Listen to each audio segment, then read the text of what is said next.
began her insightful column this week in the New York Times by putting into context what occurred at Beth Israel in Texas last Shabbat. She cited a blessing from the Birkot HaShachar, the preliminary blessings that we recite at each of our morning services. Baruch atah Adonai Eloheinu melech haolam matir asurim. Blessed are you, God, sovereign of the universe, who frees the captives. Last Saturday night, she wrote, as news came of the safe conclusion of the hostage taking at Congregation Beth Israel in Colleyville, Texas, I, together with many Jews around the world, recited that blessing. Tears for many of us flowed freely as we shared it, posted it, felt it. Another tragedy has been averted, but the scars remain. I worry not just about securing our facility and providing, once again, the appropriate training, both of which we will do here at our Beth Israel. I worry that here in America we'll become like many synagogues in Europe and other countries around the world where you need to call in advance or to be quizzed by a guard about your Jewishness if you don't look or act Jewish. In our own synagogues in American cities across the country, we look at churches holding their Sunday worship services and can't help but notice that there are no guards there. Their doors are wide open for anyone that wishes to enter. I worry that in addition to COVID, which has already limited our in-person attendance, even when we come back to synagogue, we hope sometime the beginning to middle of February that our security concerns will further exacerbate the situation. Yes, we have learned a lot about what we can offer in a virtual environment, but we've lost so much in not being together as a community over the last 2 years. We're shaken, but we will bounce back. We are resilient because we can't afford not to be. That resiliency is a part of our Jewish DNA. Without it, we would have disappeared centuries ago. We refuse to go away. Are you scared to be a rabbi? I've heard from colleagues around the country, younger colleagues, whose children asked them that question in the aftermath of last Shabbat's hostage situation. Certainly, I didn't expect over the course of my career that I'd have to learn how to lock down, to evacuate a facility, as well as the intricacies of hostage negotiation, nor did I expect that synagogues, my own included, would have to fortify themselves against those potential attacks. For those who would say that the hostage taking in Colleyville was not specifically targeting the Jewish community, an anti-Semitic event, the first response that came, unfortunately, from the FBI, although later clarified, one might well ask, why attack Jews at a synagogue? For those of us that have studied history, Jewish history, and have lived the Jewish experience, the answer is because the hostage taker likely bought into the anti-Semitic conspiracy theory that Jews control the world and could be leveraged to achieve his goals, which is indeed what he thought this past week. Last weekend's Texas hostage situation highlights one of the deadliest threats to our community today. That is the myth of Jewish power. The conspiracy theory that Jews are uniquely evil and influential has led to the spilling of Jewish blood since at least the Middle Ages, if not before, and heavily influenced the Nazi ideology that left 11 million dead, including 6 million Jews. It was 80 years ago this week in a villa at Lake Wannsee, a place that our synagogue group visited a few years ago in our Eastern European tour. In a small villa that 15 ranking individuals of the Nazi bureaucracy met to plan how to implement the final solution, which over dinner and drinks took all of 90 minutes. The anniversary of that fateful meeting has special resonance at a time when survivors of the Holocaust are dwindling, anti-Semitism and the idea of white supremacy are resurgent, along with attacks targeting Jewish people. And it isn't just a systematic use of the trope for political ends on the levels of the protocols of the elders of Zion that we should fear. While conspiratorial-minded politicians asserting that Jews control the weather or space lasers may seem easy to dismiss, the idea that Jews have controlled society is spreading in a way that often looks like a virus, inspiring violent anti-Semites. And yet,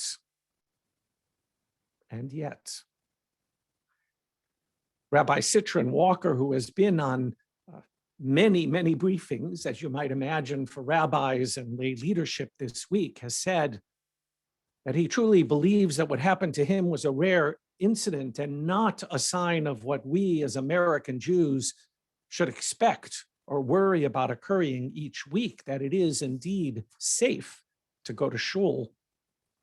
Citron Walker also said that he believed it was important for our synagogues to continue to be welcoming, even as it was his decision to let a stranger through Congregation Beth Israel's locked doors that led to him being taken hostage. How do we balance the need for security against the value of inclusion and of creating community? Jews have managed to survive for over 4,000 years because we remained welcoming and engaged in the world in which we lived. It's not always been easy, as the world has not always been welcoming to us, but we haven't only survived, we have thrived. Our Torah portion this morning describes a precedent that can perhaps guide us in understanding, at least in a small way, an impact of what occurred last Shabbat. As Yitro opens, Moses' father-in-law pays a visit to Moshe in the desert. He sees him judging the people all by himself, with a long line of people stretching across the desert. Yitro says, "Moses, you can't do this job all by yourself. You're going to burn out. It's not good for the Jewish people either. Get some help." And Moses does indeed. The question is, why did Moses need Yitro to tell him this? Why did Moses think that he had to do this job all alone? A colleague, Rabbi J. Rosenberg, wrote a short commentary this week in which he said, "It's not hard to imagine why Moses would think that he had to be Superman. Because for 200 years prior, every day of every week, the Egyptians were telling the Jewish people, you are weak, you are nothing, you are nobody." And the slaves believed it. That feeling just doesn't disappear on the day you're freed. Moshe was determined to prove the Egyptians wrong, how strong he was. So he associated the slightest showing of weakness, of need, with a feeling of complete helplessness and vulnerability, and Moshe hated that feeling. Yitro told Moses, "Moses, it's not Superman or slave. You don't have to be invincible to be strong. Nobody can do it alone. Show that to the Jewish people. So Moses showed the Jewish people that even the strong need help from others. Like Moses, we, the Jewish people, have been caught historically between two extreme narratives: total helplessness and invincibility. Having been vulnerable and politically weak for 2,000 years, it's natural to fear any sign of weakness. It's natural to think that any sign of vulnerability means we're back in Egypt, a state of deep helplessness. So we think we have to be invincible to avoid that. It's either Israeli invincibility or we're back in the camps or the ghettos. The world has, to some extent, bought into this mythology as well. Either we, the Jewish people, are Superman, invincible and invulnerable, or we are Holocaust victims. So much of the world still remains in denial about anti-Semitism. We need to change that narrative. Like Moshe, we can be strong without being invincible. Like Moshe, we can be strong and still need help from our allies, still deserve help, and not to be embarrassed to ask for that help because we are strong. Now more than ever, we need to redouble our efforts to have the courage not to let the actions of a few set up barriers so high that we don't welcome others with the chesed, the kindness that Abraham and Sarah showed with their tent open on all sides.